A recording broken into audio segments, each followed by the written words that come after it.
All right, what's going on, D.M.W. Autos family? Today we got a 2019 Rav4 push to start non-hybrid, and we will be installing a remote starter that uses the factory key fob. So I'll show you how to remove all the trim panels, the electrical connectors you need to get to. This will be a straight plug and play system, no splicing needed. So let's get straight into it.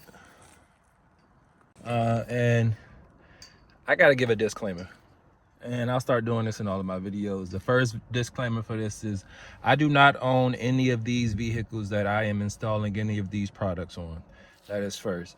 Number two, when you guys ask for follow-up videos, those rarely happen because I rarely have issues with my installations. If I do, then it'll be a time that I go back and I'll revisit a customer. But for the most part, all of these are one-stop shops. I'm also a mobile business as well, so I go to my customers' location. So that's another reason why it's not as easy for me to get follow-up videos, because I'm not holding on to these people's vehicles for days. And by the time you all comment, the job has been done weeks and months and years. I'm like after you're asking, so well before you ask. So keep that in mind. And number three on the disclaimer list is all parts used are linked in the description below. Make sure you look at the description to find every product that is used in any of the videos that are posted on this YouTube channel. With that being said, let's get into it. All right, this is the kit that I'm using. It's a StartX plug and play remote kit. Definitely got off of Amazon. If you look, all of my products linked are directly from Amazon. As you can see, StartX remote start for Rav4, and you have to be specific. This is for the non-hybrid model and also the push to start. So they have one that is for the hybrid model, and they have one that is for the key model as well. So when I'm inside the kit, of course, you got your nice directions. Comes with the module, all the cables, handy dandy pry tool. And I think some zip ties are in here as well, and also a warning label to put under the hood for people that go to work on the car in the future. So set this off to the side and let's do it. All right, first thing you want to do is remove this trim here, and we want to remove this trim right? So let's get into that. Once you get this pry down too, it's gonna be a screw right here that you gotta take out as well to get this completely off. It's also being blocked by the kick panel, so I'm trying to see if I need to take this off or not, but let me get the screw out and we'll see. All right, so we did take the kick panel off, and there is one more Phillips head screw that needs to come off to get this completely off. Now, I'm not going to disconnect any of these, so I'm just going to drop this down low just to get it out of my way. All right, so once you get those down like that, the reason why you're doing this is to access the BCM. And the BCM is right behind this metal support right here.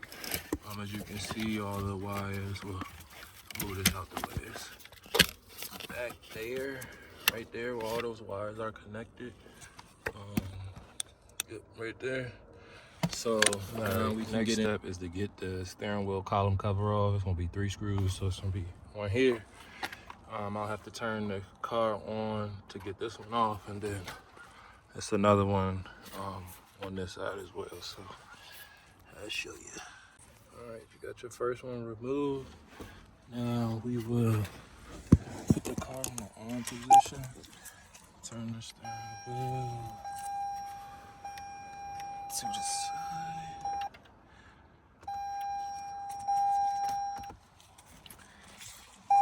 Like this. As you can see, screw there. And I'll show you the last one when I get to it. All right, second one removed. All right, and then number 3 is right here. All right, once the screws are removed, we gotta split this cover in half, right?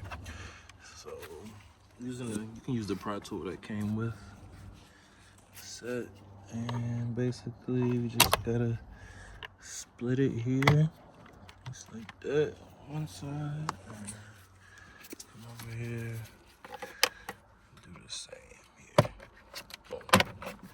So once you get both of them split like that, the bottom part should come straight off.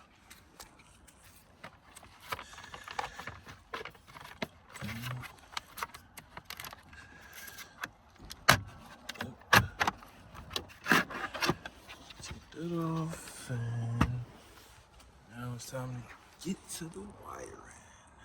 All right, so your first connector we're gonna go with is this right here on the side. You simply disconnect this one by pushing down on the top and sliding backwards. Pull that out, and then we'll connect it to the T-harness. Let me see. So right here. So let me get this out. All right, so once you get your connector out, it'll look like that. And we'll go ahead and put our T-harness on it.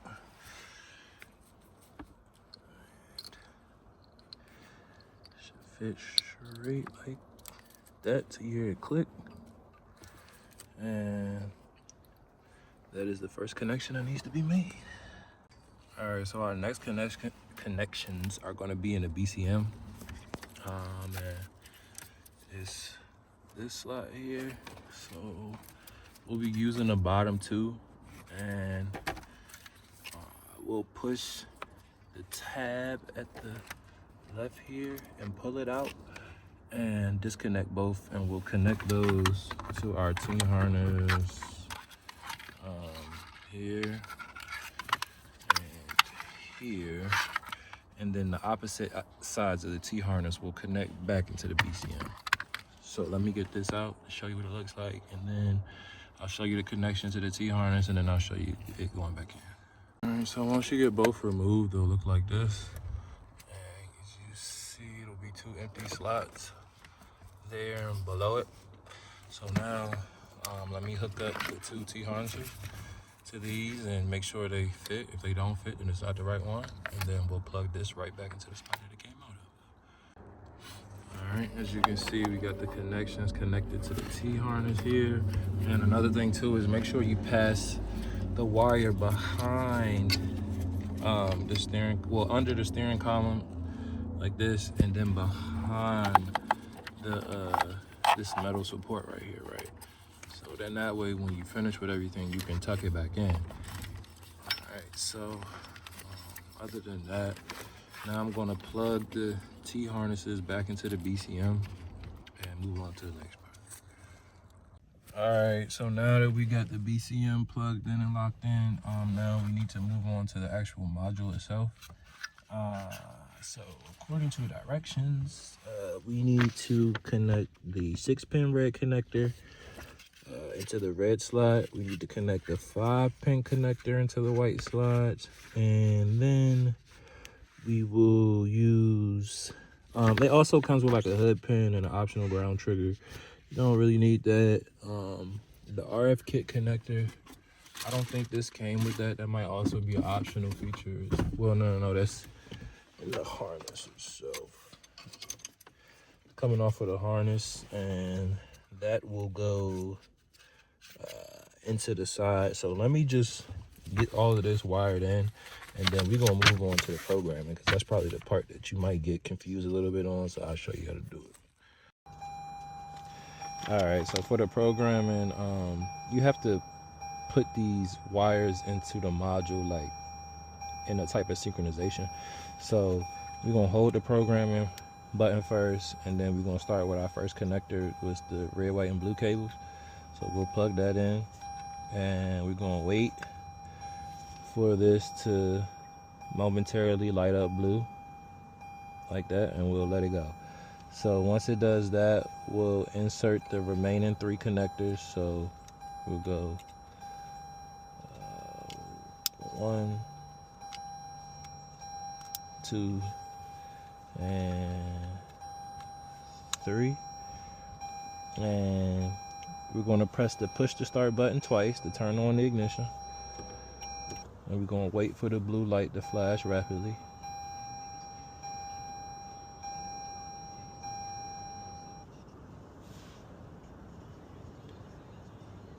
Okay, and now we'll turn this off, right? And after that, that's all we had to do. So now we're gonna close the door, step out the car, and check to make sure everything is working how it should be. So after you take the original factory out and you connect it to the T-harness, make sure you put the one that came on the actual T-harness itself back into the OEM connector. You'll know if you didn't plug it back up if it just starts beeping while the door is open and continuously beeps. That means that you're missing this connection, so just make sure you don't miss that one. And you can zip tie the module to the bracket here, and that way it won't shake and jiggle and all of that stuff. So let's shut the door and let's see how this thing works.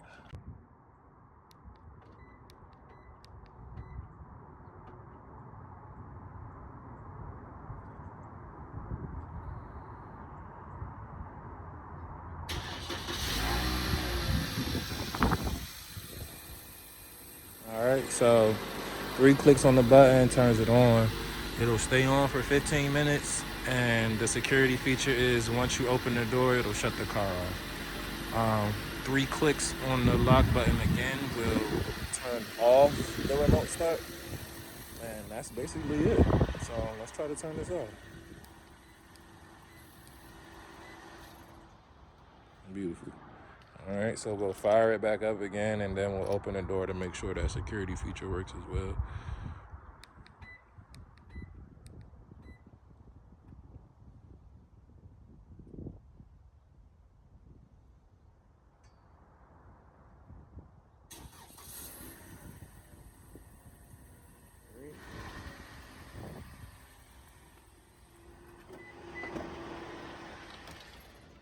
As you can see, car shuts off when you open the door.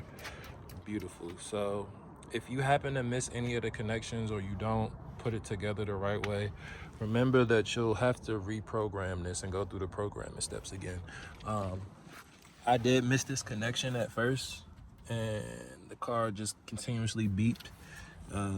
So I put it back in, and then I reprogrammed this, and that got it to work there. And also, when you're doing the programming, make sure you connect the connectors the correct way. So you're gonna hold the programming button, put this black one in first, your larger white connection, your smaller white connection, and then lastly the red connection, and everything should work how it should go.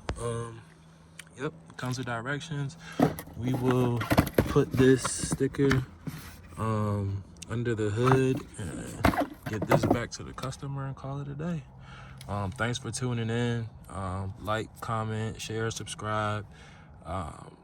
You know, I'm building a community of DIYers when it comes to auto electronics, so I'm happy to help you guys as much as I can. I'm also a busy person as well, so I can't get back to everybody. I also see a lot of the questions you guys ask can be answered by themselves by just watching the video all the way through. I can tell a lot of y'all just skipped it like different parts, so just watch it all the way through and you'll find the answers to all your questions. Outside of that, love, peace, and hair grease, and I'll talk to you all later.